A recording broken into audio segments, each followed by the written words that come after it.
우리 1년 우리 다사다난했고 또 1년을 시작한 지가 엊그제 같은데 벌써 또 2025년의 마지막을 또 맞이하고 또 준비 중에 있습니다. 우리가 이렇게 연말이 되면 늘 하는 것들이 있죠. 우리가 연초에 세웠던 계획들, 올해는 이런 것도 해보고 또 신앙적으로 이런 것도 한번 이루어보고 내가 이런 것들 목표한 것들 해봐야지 우리 결단을 하게 되는데요. 한번 올해 돌아볼 때 많이 목표하셨던 것들 잘 이루셨나요? 아멘. 네, 그렇게 아멘으로 자신 있게 우리가 참 부족함이 있지만 그럼에도 열심으로 아마 최선을 다하셨으리라 생각이 됩니다. 네, 그렇게 우리가 특별히 우리가 그리스도인이기에 하나님의 은혜를 받고 다른 것보다도 우리가 말씀에 또 기도에 또 주님 주신 은혜로 더 우리가 성장하는 한 해가 되어야 결단을 하셨을 텐데요. 그렇게 우리 돌아볼 때 참 오늘 기도에 대해서 오늘 느헤미야의 기도라는 제목으로 특별히 기도에 대해서 함께 말씀을 통해 은혜 나누기 원합니다. 특별히 느헤미야는요, 우리가 기도는 주님과의 교제이면서도 또 영혼의 호흡이죠.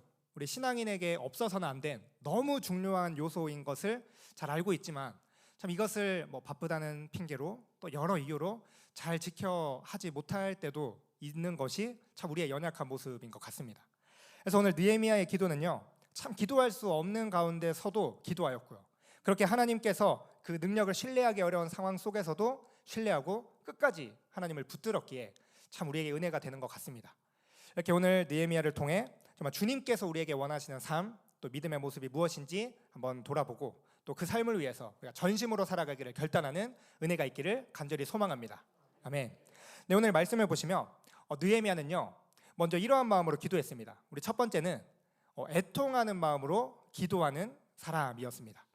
자, 애통하는 마음으로 어떻게 기도했는지를 살펴보면 오늘 먼저 본문의 배경이 되는 1절 말씀을 우리 함께 읽어보도록 하겠습니다. 우리 같이 읽습니다. 하가랴의 아들 느헤미야의 말이라. 아닥사스다 왕 제20년 기슬르월에 내가 수산궁에 있는데. 아멘. 네, 지금 하가랴의 아들 느헤미야의 성경 이 말씀이 기록되고 있는데요.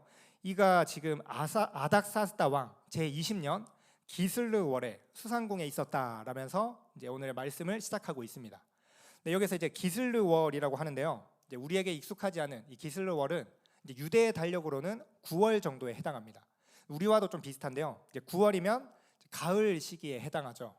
이제 이런 시기에 수산궁에 있었다라고 하고 있습니다. 지금 이 이스라엘 유대인들은 포로로 나라는 멸망하고 이제 바벨론 시대를 거쳐서 바사 페르시아 제국의 시대에 이제 포로 시기를 보내고 있습니다. 그래서 이들이 지금 포로로 잡혀 있는 유대인들을 뒤로하고 느헤미야는요, 이 수산궁 페르시아의 궁에 있는 사람입니다. 그러면 이 사람은 다른 사람들보다 뭔가 지식이 뛰어나거나 뭔가 뛰어난 무언가가 있는 사람인 것을 우리가 알 수 있게 되죠. 그런데 이렇게 나름 다른 나라의 궁에서 평온한 생활을 하고 있던 느헤미야에게 한 가지 사건이 일어나게 됩니다.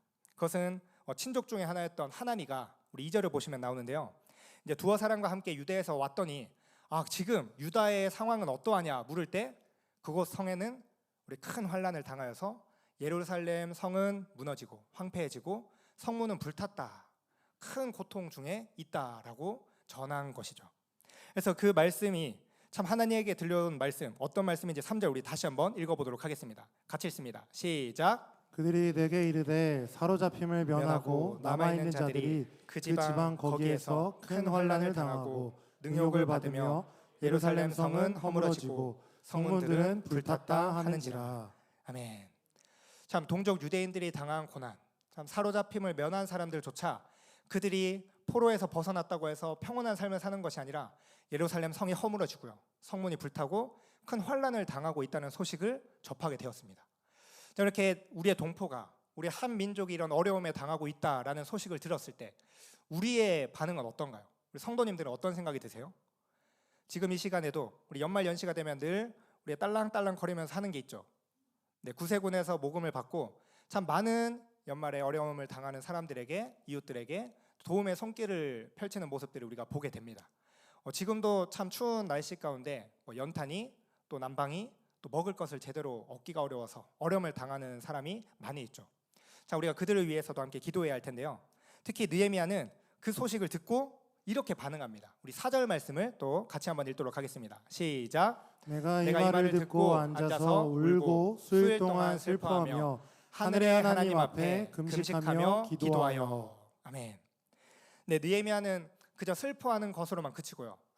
우리 동포 참 딱하네라고 생각만 하고 그치지 않았습니다.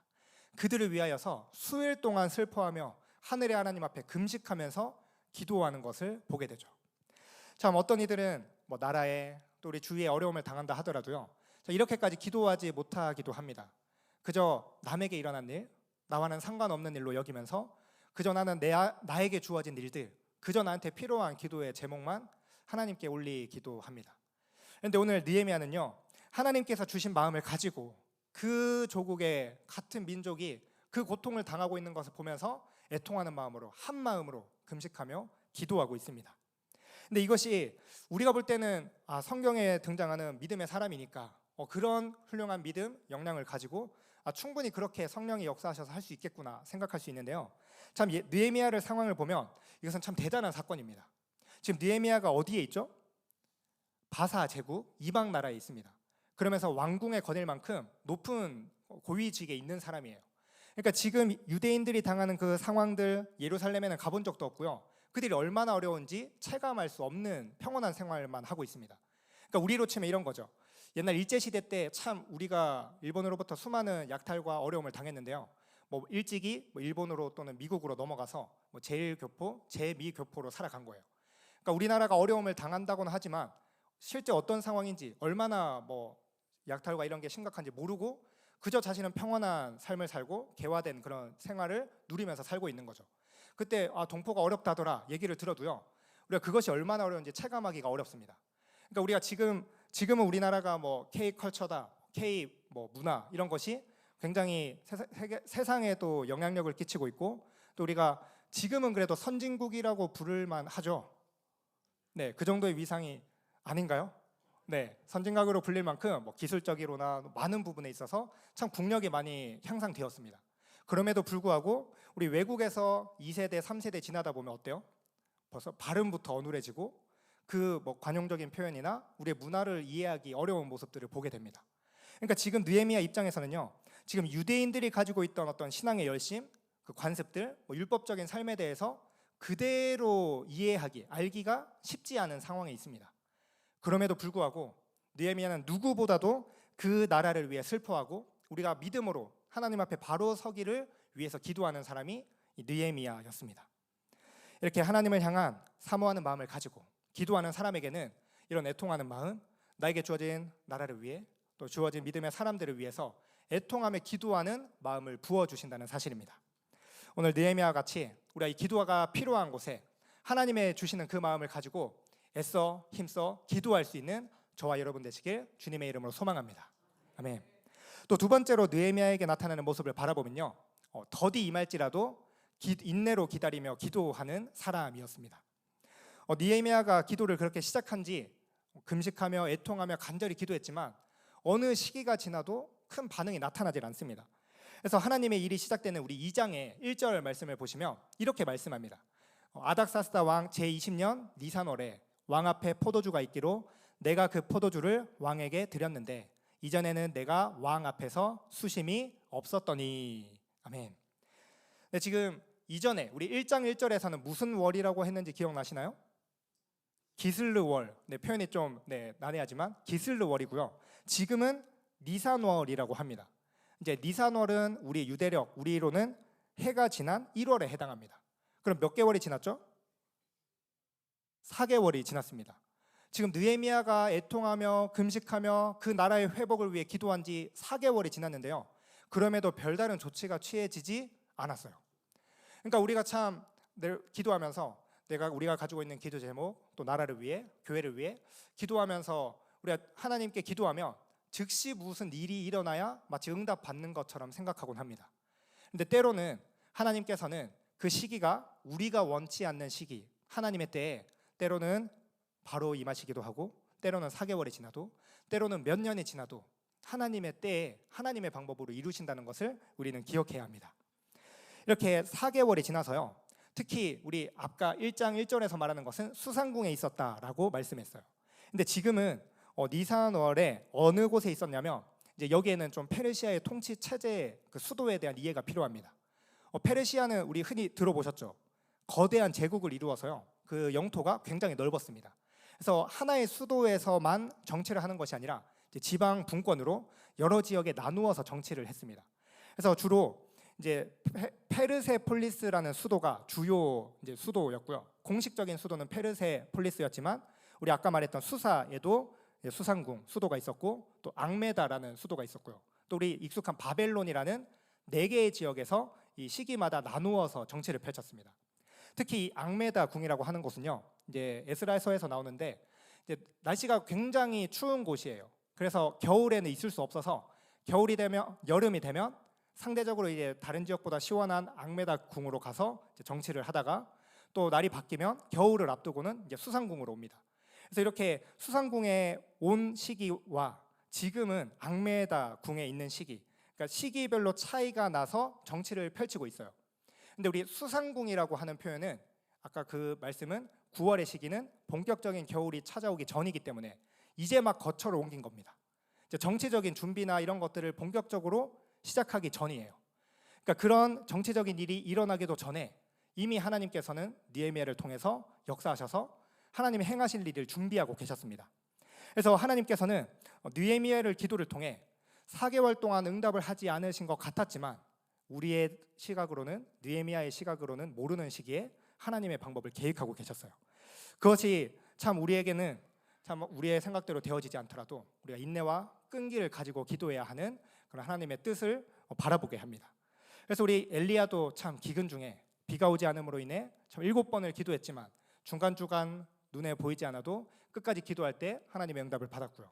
또 우리 다니엘도 바사 국군이 막아서 하나님께 기도하는 가운데 21일이 지나서 응답이 받더라도 그렇게 끝까지 하나님께 기도했던 모습을 볼 수 있죠. 오늘 느헤미야도 마찬가지입니다. 하나님이 어떠한 분이신지를 바르게 알고 있었기에 끝까지 포기하지 않고 늘 기도할 수 있었는데요. 이 느헤미야가 어떻게 기도했는지 우리 느헤미야 1장 5절 말씀을 또 같이 한번 읽도록 하겠습니다. 우리 함께 읽습니다. 시작. 이르되 하늘의 하나님 여호와 크고 두려우신 하나님이여 주를 사랑하고 주의 계명을 지키는 자에게 언약을 지키시며 긍휼을 베푸시는 주여 간구하나이다. 아멘. 네, 우리 빨간 표시로 느헤미야가 어떻게 고백해요? 주를 사랑하고 주의 계명을 지키는 자에게 언약을 지키시는 하나님, 또한 긍휼을 베푸시는 하나님이라는 것을 믿었기에 지금 당장의 응답이 되지 않는 것 같아도 끝까지 신뢰하며 기도할 수 있었습니다. 또 우리 6절, 7절, 8절 계속된 말씀을 보면 정말 하나님의 말씀대로 그 율법에 구약에 기록된 그 말씀에 근거해서 하나님이 얼마나 신실하게 그 백성을 지키시고 그 율법과 규례를 지킬 때 그대로 행하시는 하나님이심을 고백하면서 속히 이스라엘의 예루살렘의 회복을 간구하는 모습을 볼 수 있습니다. 이렇게 하나님은 주를 사랑하고 계명을 지키는 자에게 반드시 은혜를 베풀어 주십니다. 아멘.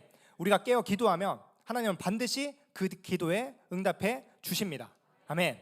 네, 이러한 믿음을 가지고 우리가 어떠한 상황 속에서도 끝까지 하나님을 신뢰하며 믿음으로 간구할 수 있는 저와 여러분 되시길 주님의 이름으로 소망합니다. 아멘.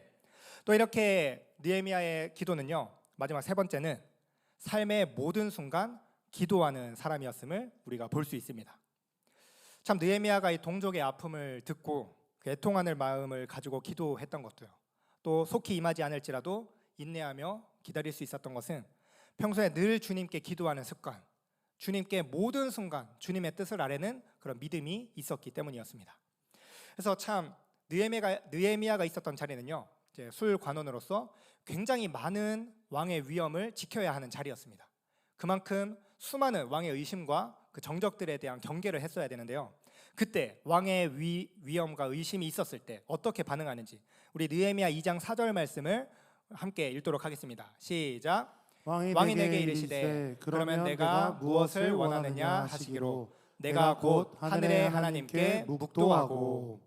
네, 앞선 2장 2절 3절에서 지금 느헤미야의 얼굴이 이상하니까 왕을 지켜야 하는 그 신하의 얼굴이 이상할 때 느헤미야에게 아닥사스다 왕이 물었어요.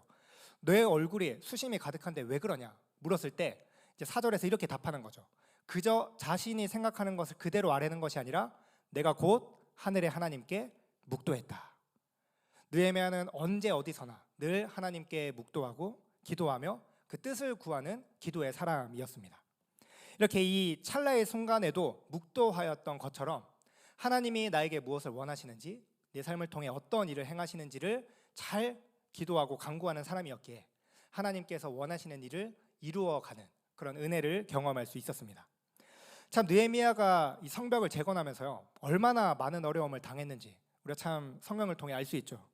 참 동족 유대인이나 또 사마리아인뿐만 아니라 또 외부인들까지 끊임없는 민족들의 방해를 받으면서도 끝까지 성벽을 재건하고 하나님의 뜻을 이루어 갔습니다. 심지어 이 느헤미야의 신복들에게 뇌물을 먹여서 공경에 처하게도 만들고요. 또 느헤미야를 환영 자리로 불러서 이제는 더 이상 공격하지 않고 화해를 하려고 하는구나. 그 자리에 갔더니 죽이려는 그런 계략도 있었고, 그 끊임없는 어려움 속에서도 끝까지 하나님의 뜻을 이루었던 것은 하나님, 내가 지금 어떻게 행하면 좋겠습니까? 내가 하나님의 뜻을 어떻게 이루기 원하십니까? 늘 묵도하는, 기도하는 믿음이 있었기 때문입니다. 그렇게 기도하는 느헤미야를 하나님께서 늘 함께 하시고 그의 삶을 신실하게 이끌어 가셨습니다. 이렇게 하나님께서 느헤미야가 그 기도를 응답하시고 또 쓰임 받을 수 있었던 것은 삶의 모든 순간 기도하는, 기도가 있었기 때문임을 우리가 생각하면서 우리도 우리의 삶 가운데 참 끊임없이 바쁘다는 이유로 또 여러 삶의 어려움으로 인해 우리가 가장 먼저 하나님께 구하는 그런 모습이 혹시 부족한 게 있다면 우리가 다시 한번 이 말씀을 통해서 늘 주님의 뜻을 묻고 주님께 간구하는 믿음을 소유하시는 저와 여러분 되시길 주님의 이름으로 소망합니다. 아멘. 그러면 느헤미야가 이렇게 늘 삶이 더디 임하더라도 인내로 기도하고 또 삶의 모든 순간 기도하고 이렇게 하나님의 뜻대로 기도할 때 그럼 어떤 역사가 일어나는지 또 말씀을 통해 함께 살펴보기 원하는데요. 하나님께서는 느헤미야에게 이렇게 역사하십니다. 우리 1장 11절 말씀을 또 같이 한번 읽도록 하겠습니다. 시작. 주여 구하오니 귀를 기울이사 종의 기도와 주의 이름을 경외하기를 기뻐하는 종들의 기도를 들으시고 오늘 종이 형통하여 이 사람들 앞에서 은혜를 입게 하옵소서 하였나니 그때 내가 왕의 술 관원이 되었느니라. 아멘. 네, 느헤미야가 하나님께 고백하죠. 저의 기도를 들으시고 저를 형통케 하셔서 이 사람들 앞에서 은혜를 입게 하옵소서. 하나님께 간절히 기도할 때 마침내 그 기도의 응답이 어떻게 되었어요? 그때 내가 왕의 술 관원이 되었느니라. 아멘. 네, 느헤미야는 이렇게 자신의 술 관원이 될 수 있었던 것을 또 자신의 능력이 좋아서 인정받아서가 아니라 하나님께 은혜를 입어서 된 것이라고 고백합니다. 또한 이것을 내가 하나님께 간구하였기에 하나님이 응답해 주신 것으로 고백하는 것을 보게 되죠. 이렇게 이러한 기도와 이러한 믿음의 모습이 있었기에 느헤미야는 이 모든 직분과 권력을 주님을 위해 사용하게 됩니다. 이렇게 능력을 주시고 하나님께서는 직분을 주시고 감당할 힘을 주시는데요. 왕의 술관원이 되었다는 것은요, 이제 술관원, 우리가 애굽 이 요셉의 사건에서도 나오지만 술을 맡아서 왕이 마시는 모든 음료를 관장하는 것은 이제 혹시나 독살하려는 그 높은 권력을 가진 왕을 독살하거나 암살하려는 그 모든 시도로부터 지켜야 하는 너무나도 중요한 직책입니다. 그래서 이 일은 아무에게나 맡기지 않고 절대적인 신임을 얻는 사람이 오를 수 있는 일이에요. 그러면 지금 이 페르시아 바사의 사람도 아니고 이방의 속국에 불과한 유대인이 이 자리에 섰다는 것은 지금 느헤미야가 얼마나 그 능력을 인정받고 왕의 신임을 얻었는지를 알 수 있는 장면이죠.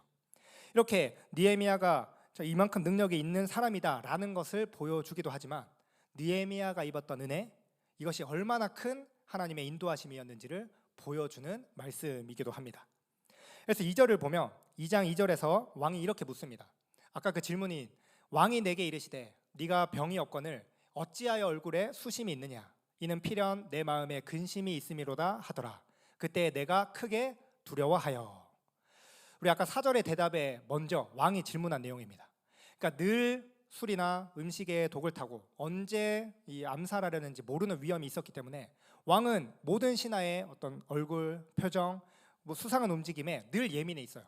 그때 지금 평소와 다른 느헤미야의 얼굴에 스심이 가득한 것을 보고 왜 마음에 근심이 있느냐, 왜 그러느냐 묻는 거죠. 그래서 이것을 물을 때 그냥 내 신임하는 신하가 지금 어려움이 있는 것 같으니까 무슨 일이 있지? 들으려고 하는 것이 아니라 혹시나 늘 독살의 위험을 느끼는 왕이 대답을 잘못했을 때는 마음만 맞지 않으면, 수틀리면 자신이 죽을 수도 있는 그런 위험이 있기 때문에 마지막에 크게 두려워한다라고 말씀하고 있습니다. 이렇게 대제국의 왕, 이렇게 늘 권력의 어려움 속에서 그렇게 위험 속에서 예민하게 묻는 그 절체절명의 위기의 상황에 느헤미야는 어떻게 답하는지 우리 3절 말씀을 보면 이렇게 대답합니다. 왕께 대답하되 왕은 만세수를 하옵소서. 내 조상들의 묘실에 있는 성읍이 이제까지 황폐하고 성문이 불탔사오니 내가 어찌 얼굴에 수심이 없사오리이까 하니. 네, 왕의 질문은요, 나의 목숨을 노리는 것에 대해서 예민해서 한 질문입니다. 자신에게 도움이 되지 않는 답을 하면 어떤 위험이 가할지 모르는 위기 상황이었어요. 그때 느헤미야가 가진 어려움은 자신의 조국에 어려움이 있는 그 성전이 불타고 무너져 있는 그 어려움을 가지고 있던 거였죠.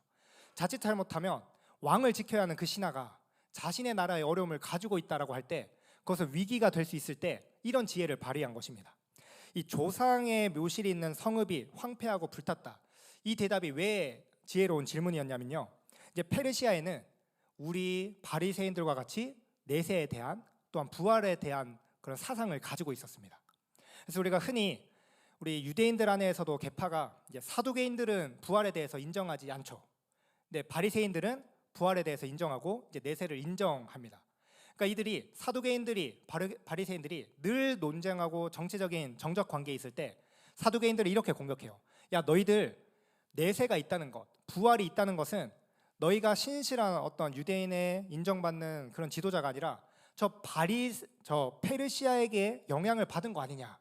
너희가 바리새인이라고 하는 어원도 파르샤도 저 페르시아 파라스에서 와서 저 이방 나라의 불순한 사상을 받은 너희들은 부정한 자들이야. 우리와 상대가 될 수 없어라고 늘 공격해 왔습니다.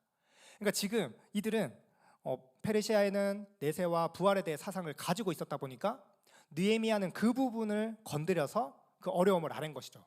아마 예루살렘에 내 고향의 어려움이 있습니다라고 하면 아니 지금 나를 지켜야 되는 녀석이 어디 감히 고향의 일이나 생각하고 있어 라고 어떤 어려움이 있었을지 몰랐을 거예요.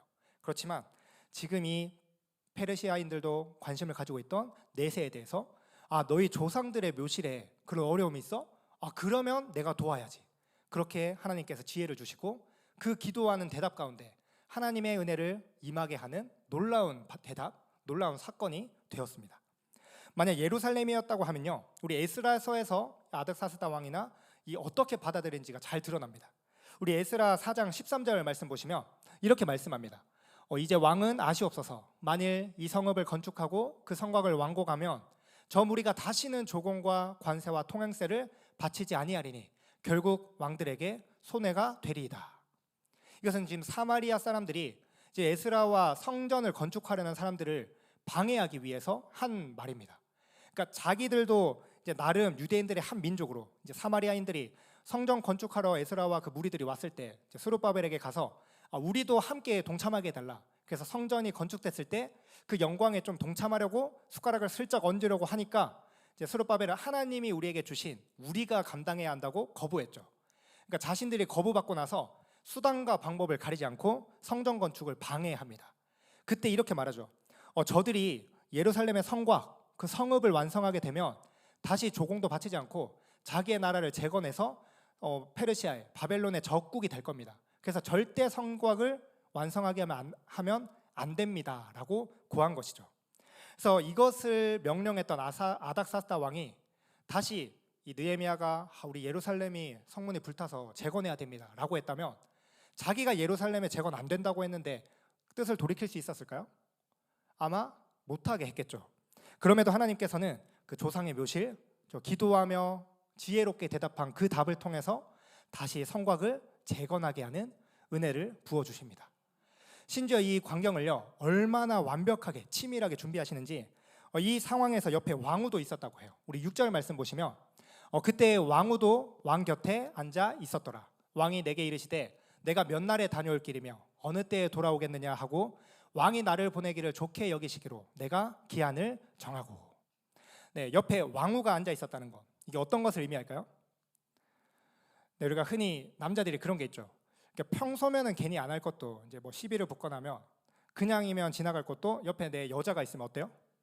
괜히 이렇게 자존심 상하는 모습 보이지 않으려고 하고 센 척하려고 하는 것처럼 지금 이 아닥사스다 왕이요 이런 느헤미야의 말을 듣고 이제 성전 재건을 허락할 때 저 옆에 왕후가 있으니까 아주 통 크게 지원합니다. 아 그래 느헤미야, 너의 조상의 묘실 성읍에 그런 어려움이 있다면 다시 재건해야지. 근데 왕후가 있으니까 그냥 재건만 하지 말고 왕의 내탕고에 있는 필요한 거 다 가져가라. 아주 통 크게. 얼마나 필요해? 12년 필요합니다. 12년 갔다 와라. 통 크게 허락할 만큼 모든 남자로서의 부심, 또 이런 모든 상황, 타이밍 완벽하게 만드셔서 이 모든 하나님의 예비하신 성곽을 완성시키게 하시는 것을 보게 됩니다. 그리고 이렇게 하나님의 은혜 가운데 완벽한 성전의 이 성벽이 건축될 때 느헤미야는 이 모든 공을 하나님께 돌리는 것을 보게 됩니다. 이것이 다 하나님의 선하신 능력이었고 하나님이 나와 함께 하셨기에 가능한 것입니다 라고 고백합니다. 우리 그 말씀인 우리 2장 8절 하반절과 또 9절 말씀을 우리 함께 한 목소리로 우리 합독하도록 하겠습니다. 시작. 내 하나님의 선한 손이 나를 도우심으로 왕이 허락하고 군대 장관과 마병을 보내어 나와 함께하게 하시기로 내가 강 서쪽에 있는 총독들에게 이르러 왕의 조서를 전하였더니. 아멘. 네, 이렇게 늘 하나님의 뜻대로 기도하며 애통하는 마음을 가지고 정말 하나님께 간구하는 이 느헤미야는요, 하나님의 역사하심을 강력하게 경험하였을 뿐만 아니라 그 모든 것을 하나님께 영광을 올려드립니다. 그리고 모든 영광을 받으신 하나님께서 다시 이스라엘을 회복시키시고 놀라운 구원의 역사를 이루어 가십니다. 오늘 이 말씀을 바라보면서 참 이 무너진 성벽을 재건하고 와야 된 이스라엘을 하나 되게 한 것, 또 그 무너진 모든 성벽과 통 크게 모든 일을 이루었던 것은 어떤 대단한 선지자 또 놀라운 능력의 사람이어서가 아니라 비록 타국에 있었던 그런 고위직에서 평안한 삶을 누렸을지라도 하나님께 간구할 때 하나님이 주신 애통하는 마음을 가지는 사람, 하나님께 감사함을 아는 사람, 이러한 믿음의 사람을 통해 놀라운 하나님의 일을 이루어 가셨다는 사실을 우리가 다시 한번 기억하시면서 우리가 특별히 나라와 민족을 위해 또 우리가 필요한 교회와 모든 기도 제목을 위해 함께 간구하며 기도할 수 있으면 좋겠습니다. 특별히 우리 지난 월요일에 있었던 우리 금천구의 의회에서 있었던 우리 문화 다양성 보호와 증진이라는 명목, 참 우리가 약자들, 사회적 약자들을 보호한다는 그런 미명 아래 끊임없이 하나님 나라의 가치, 우리가 믿음으로 살아가고자 하는 우리의 신앙을 유혹하는 제도적인 또 여러 노력들이 끊임없이 물밀려 옵니다. 그때 우리가 정말 나라를 위해 더 힘써 기도해야 할 것이고요. 또 우리 한국 교회가 어렵다고 하는 이 시기에 우리 모두가 정말 교회를 살릴 수 있는 기도의 용사가 되어서 정말 느헤미야와 같이 정말 어려움이 있을 때 늘 애통하며 또 어려움이 있을 때 우리 응답받지 않은 것 같더라도 끝까지 인내로 기도하며 정말 늘 기도함을 통해 하나님의 크고 놀라운 일들을 함께 이루어 나가는 우리 귀한 신일교회 모든 성도님들 되시길 주님의 이름으로 축원합니다. 아멘.